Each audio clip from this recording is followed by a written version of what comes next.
Ce journal vous est offert par le FPI, Fonds des promotions de l'industrie, votre partenaire privilégié pour la réussite de vos projets.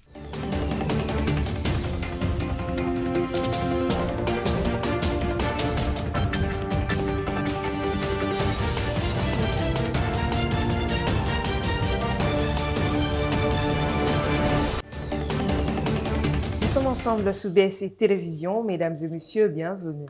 Voici les sommaires.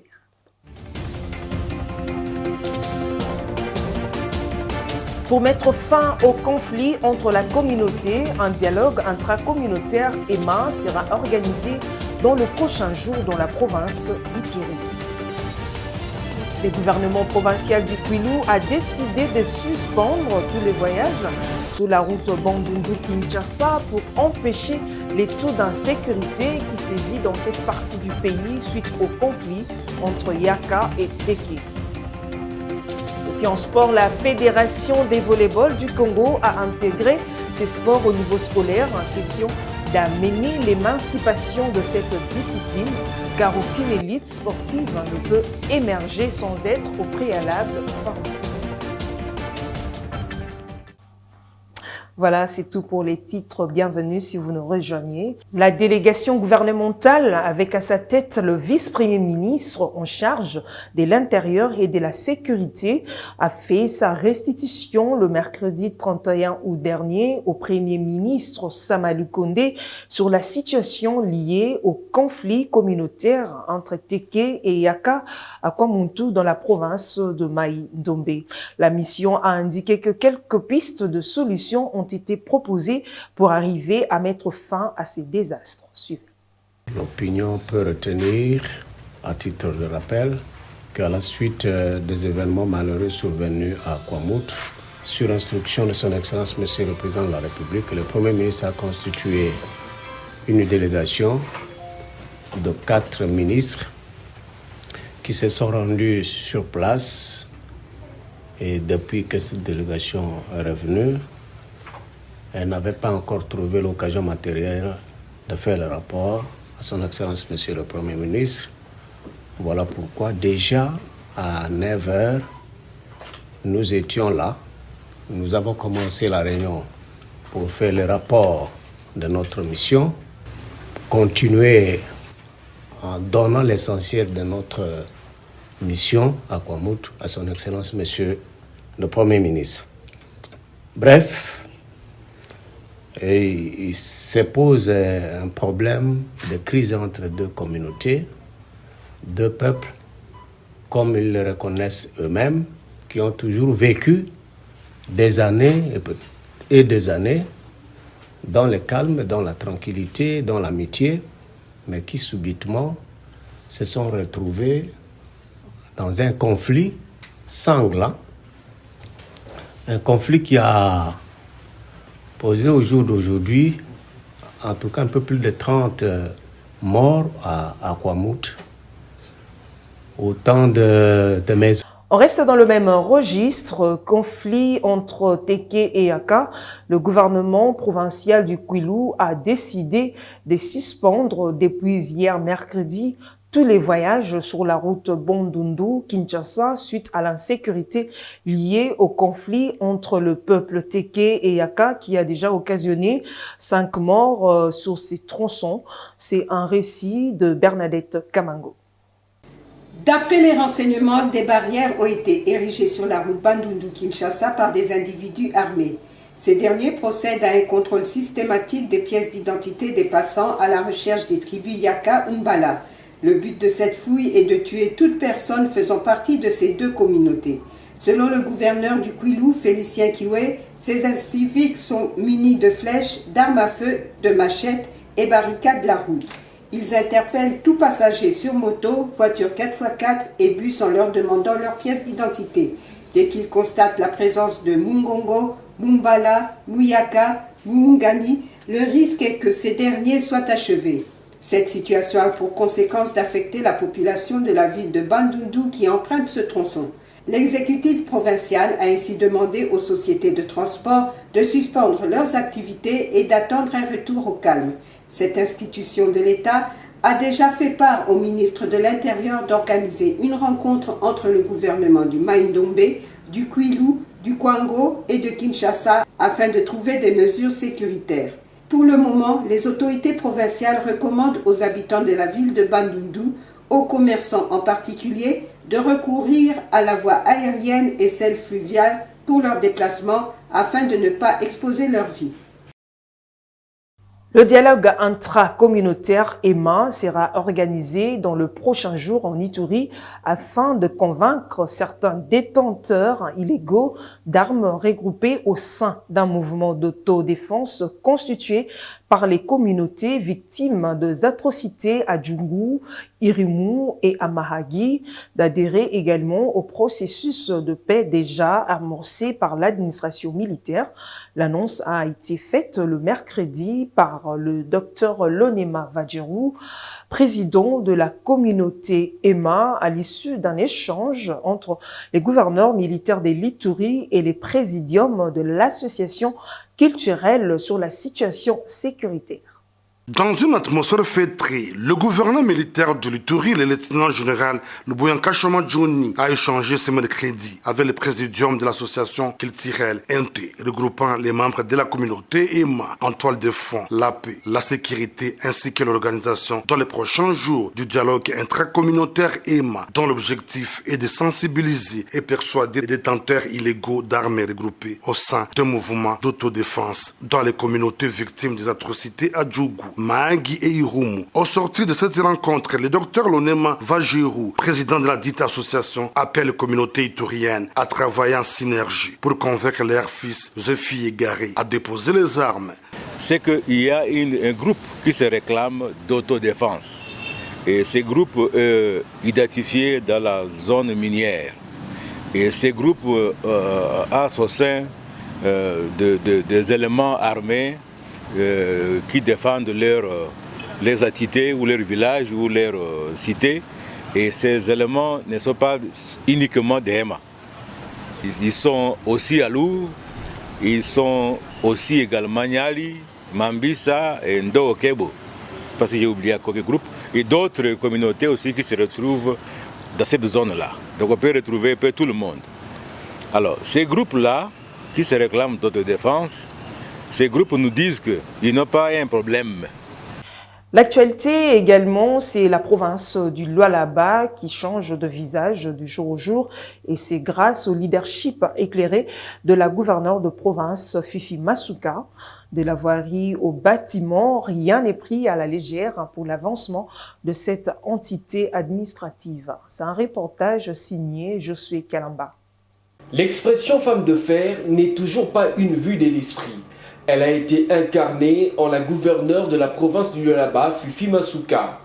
Kolwezi, chef-lieu de la province, est aujourd'hui connecté à ces 5 territoires par voie routière, près de 90 km de routes asphaltées à seulement une année de gestion de la province en tant que gouverneur intérimaire. Des imposants bâtiments poussent des terres pour notamment les bureaux des membres de l'administration provinciale ainsi qu'un aérogare qui répond aux normes et même la direction provinciale de la santé est en construction.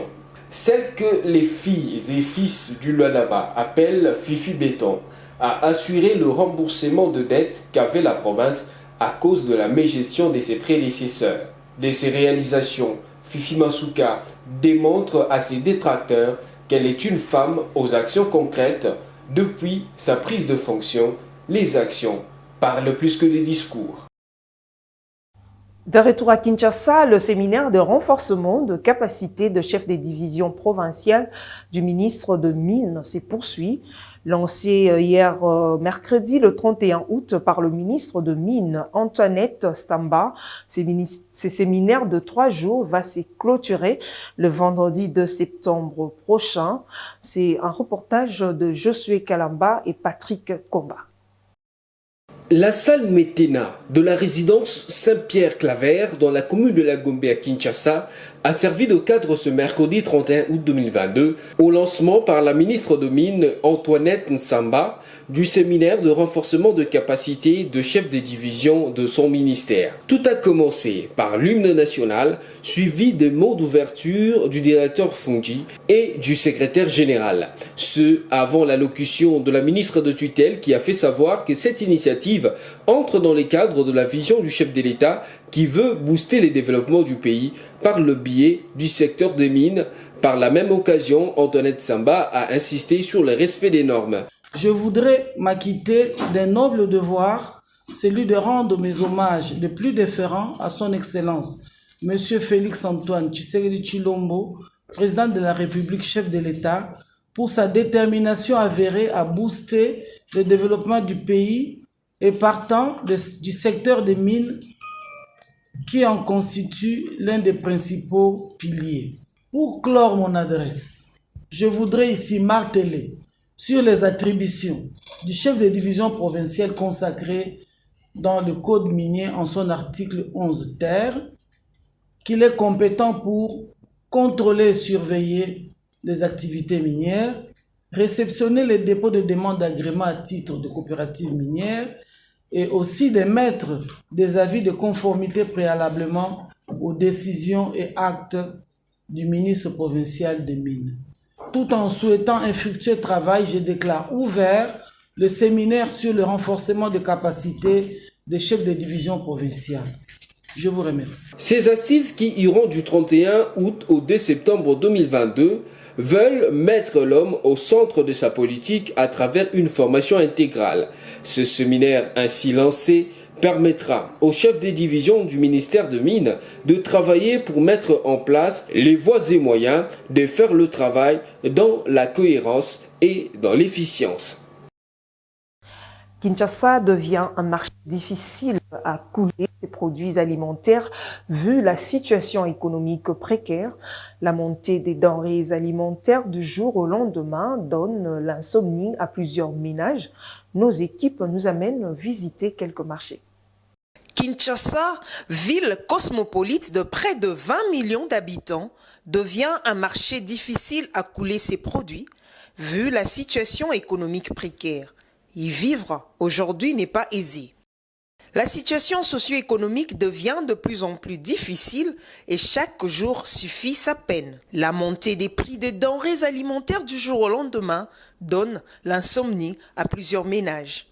Au marché Gambela, les vendeurs en détail ont mis en place un système de vente de leurs marchandises. Pour certains, les Congolais reviennent à vie du taux du jour, autrement dit, les vécus quotidiens, tout en ayant espoir que cela puisse changer, pourquoi pas s'améliorer un jour. Ici, au marché Gambela dans la commune de Kassavubu, précisément sur l'avenue Éthiopie, l'on constate de vendeurs étaler leurs marchandises de manière à attirer les clients. Ces derniers ne cessent de s'interroger sur les sociales des Congolais. Nous sommes vraiment inquiètes de la situation que nous vivons chaque jour dans ces pays, déplore la vendeuse qui a requis l'anonymat. Pour elle, le président de la République et son gouvernement doivent revoir leur stratégie pour assurer le social. Na chango chou, na chango aïe, na chango aubergine, na zoteka chasse mon comme 1000 francs et tondi plein 1500 pour na passe à Congo na mona kani fiske 10 000 pour bana moi moi ko na mboka ni nga mona na ko na vi moi delix na yebe ko la fufute na yebe sa ko malo sauter na yebe ki miliki bakanga na chasse à 500 boete na yebe ki linzanja miliki linzanja manteka ni sac à l'eau sac à futa vi otomi so c'est on a bien ça ponde comme on. Les sociales des Congolais restent un point sombre pour la population et espèrent que le gouvernement actuel mettra de nouvelles stratégies en place pour décanter la situation. Et puis, la fabrication de la chikwang, un des aliments le plus consommés en RDC, est devenue une source de revenus pour une catégorie des Congolais et Congolaises. Un métier passionnant pour cette mère de famille qui en détient le technique de fabrication et des ventes. Laetitia Wamba nous amène dans son atelier. C'est depuis 1991 que Mafuta Nanizayo, âgé de 65 ans, a débuté avec son métier de fabrication de la chikwang en milieu urbain. C'est juste après le décès de son mari. Selon elle, la fabrication de la chikwang est sa passion et un moyen de survie par lequel elle arrive même à scolariser ses enfants malgré les difficultés rencontrées.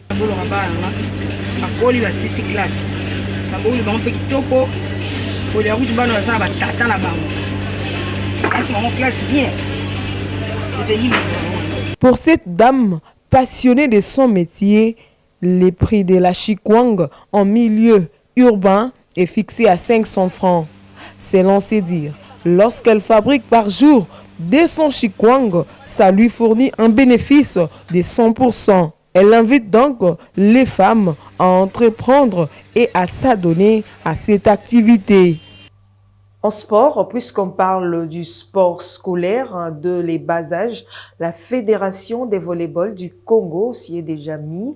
Question d'amener l'émancipation de cette discipline, car aucune élite sportive ne peut émerger sans être au préalable formée.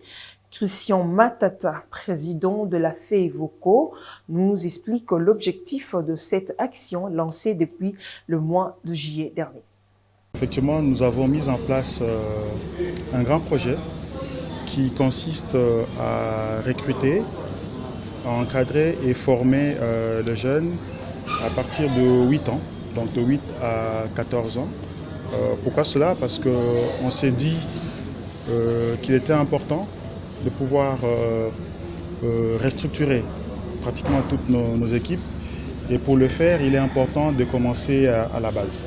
Voilà pourquoi nous avons décidé de nous-mêmes recruter les athlètes qui répondent aux critères de volleyball et que ces athlètes-là doivent être encadrés par des entraîneurs expérimentés pour qu'il n'y ait pas de lacunes lors de leur encadrement ou de leur formation. Vous savez que ce projet ne concerne pas Kinshasa, concerne pratiquement tous les pays. Et d'ailleurs, l'ouverture ou bien le lancement officiel de ce projet se fera au Katanga, avant la Coupe du Congo, juste pour montrer que nous ne sommes pas concentrés uniquement sur Kinshasa, mais sur toute la République. Donc la fédération pourra mettre en place le moyen de transport pour tous les apprenants et tous les encadreurs. Les travaux des États généraux se poursuivent. Le panel dans différentes thématiques sont à pied d'œuvre, mais les résolutions qui en sortiront, c'est pour quelle finalité?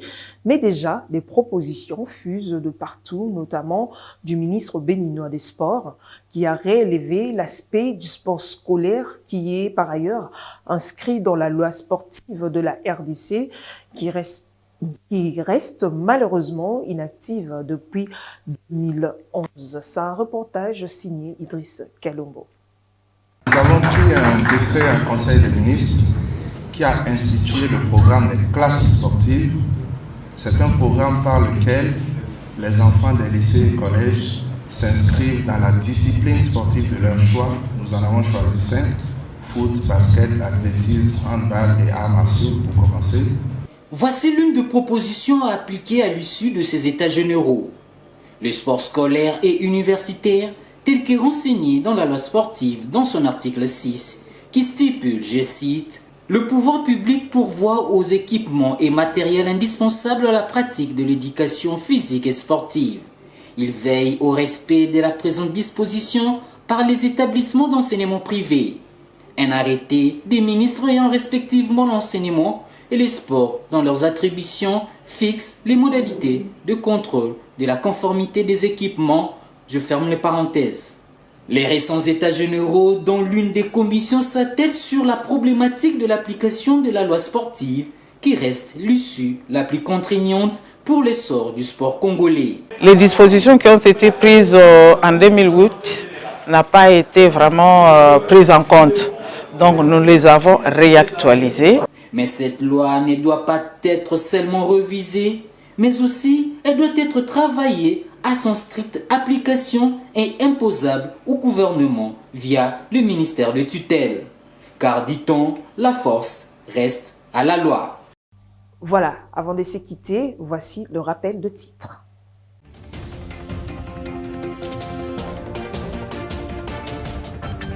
Pour mettre fin au conflit entre la communauté, un dialogue intracommunautaire EMA sera organisé dans le prochain jour dans la province d'Ituri. Le gouvernement provincial du Kwilu a décidé de suspendre tous les voyages sur la route Bandundu-Kinshasa pour empêcher les taux d'insécurité qui sévit dans cette partie du pays suite au conflit entre Yaka et Teke. Et puis en sport, la Fédération des volleyball du Congo a intégré ces sports au niveau scolaire en question d'amener l'émancipation de cette discipline, car aucune élite sportive ne peut émerger sans être au préalable formée. C'est la fin de cette édition. Merci pour votre attention. Le programme continue sur BSC Télévision et n'oubliez pas de nous suivre aussi sur nos réseaux sociaux.